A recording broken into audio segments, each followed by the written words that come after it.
I consider my taste exquisite, you know, when it comes to food, music, clothes, women. So I was gonna talk about some music that I like that came out recently and maybe do a couple of reviews on it, but for one, I'm not a music reviewer, and two, felt like this topic would be a little bit more fun to talk about. Don't get me wrong, I love where rap is at right now. If there was any way to describe rap right now, it'd be kind of like some locations kind of looking like the Disney safari, like, you know, with the giraffes and the zebras and the rhinos, and they're all living peacefully like it's Garden of Eden pre-apple or orange or whatever fruit it was. And then there's some ends where it's looking like Animal Planet around like 11 o'clock at night when nobody's really watching, and it's all the lions and the alligators and the hippos fighting each other over a piece of meat. Now there's a lot of reasons actually for this dumpster fire that you call what's going on right now, but probably one of the main reasons why for this particular dumpster fire is Mr. West. It's my boy Kanye. Can I call him my boy at this point? Not just because of what he said, but you know, the people that he's wilding out for. I don't know if I'm comfortable with saying like that's my boy, because then they gonna look at me and be like, that's my boy, and I could be dissecting all of what Kanye has been tweeting, whether it's through his words or diction or his syntax or the way he uses his grammar. The main reason why I bring him up right now is because of Childish Gambino. Lately, everyone's been giving their own spicy, hot takes on This Is America, Glover's brand new single that just came out this past Saturday. But the way y'all are wilding out over Old Boy is wow. Like, I could not believe what these people were saying on Twitter, dog. Like, it was crazy. Donald Glover is doing what Kanye West thinks he's doing, and I'm not saying that you bold for making this claim, but you definitely are a little bit reaching. Just a little bit of a Space Jam reach.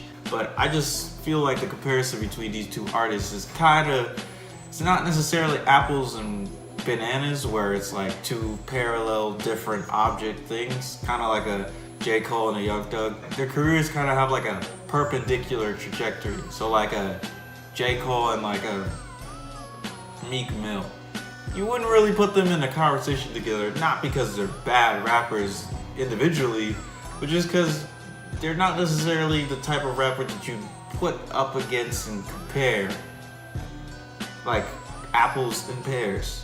Even though fruit-wise, I would still pick the apple. There's a lot of fruit talk in this video.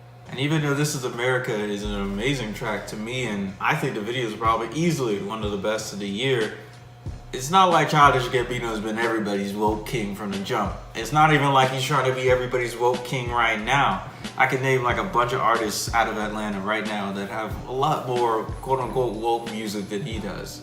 But the main gripe I really have with them is kind of how this is all based off hype and idolization. Kanye is creating a little bit of a dialogue right now, if you could call it one. But until I see this man Millie rocking in the Lift Yourself music video, I don't want to hear it. Kanye's on his love and peace and positivity and brotherly love, and Coke. Childish Gambino is talking about how we get so distracted by, you know, the scary, harsh realities that black entertainers, black people in general, still have to face in America, whether you're super rich or super poor, because you are black, by a dance craze. I will commend Kanye though. Like, never have I ever heard people say that slavery was a choice, but I went to Kanye too that after this whole like controversy started, and it was a lot of people caping for this man, talk about some, I'm not gonna say he's right, But y'all tripping. In conclusion, I think we all are just getting another lesson of what happens when you idolize and put people up on a huge pedestal. They fall down eventually, because humans are trash. It's kind of almost in our nature. Kanye has always been on one, but this sensationalist behavior that he's exhibiting right now, this is nothing that's not particularly new about Kanye. Ask anyone who's making these comparisons between these two artists and you're not gonna really get an answer. I feel like people are just still kind of hurt about Kanye, and I understand. But we gotta let everything run its course. Otherwise, we're just gonna see the same cycle run over and over and over and over and over again. And I will be damned if either one of these artists have a feature from God on one of their albums again. No.